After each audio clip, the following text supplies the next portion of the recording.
It's a Psalm 56 and 9, but just as a really small um, sort of it's like sort of poem, but it's only 3 lines, and it says, "The very day I call for help, the tide of battle turns.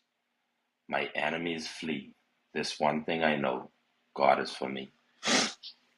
Um, and today I'm just grateful for God being for me.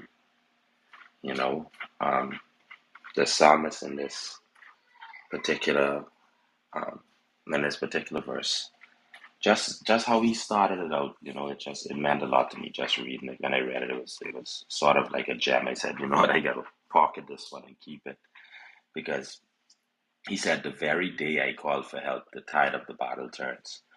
And the reason why I was saying just now that it means a lot to me is because, sometimes we call out for help, right?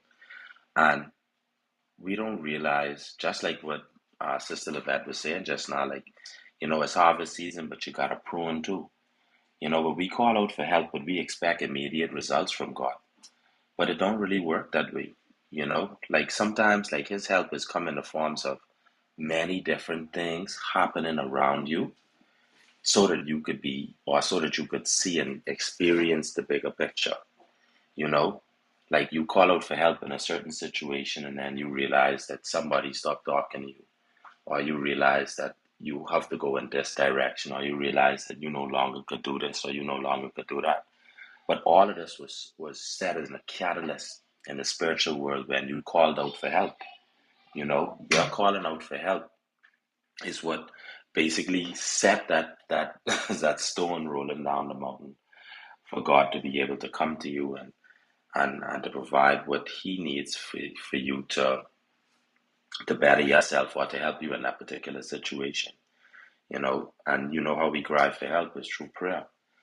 Many times, and I can't say the amount of times that I cried out to God for help, but I try my best to balance that off with giving Him thanks and praise at the same time. Because sometimes as well, I have to remind myself all this time, a lot of times, is, you know, my prayers ain't just always to ask for something. It's not a spiritual wishing well.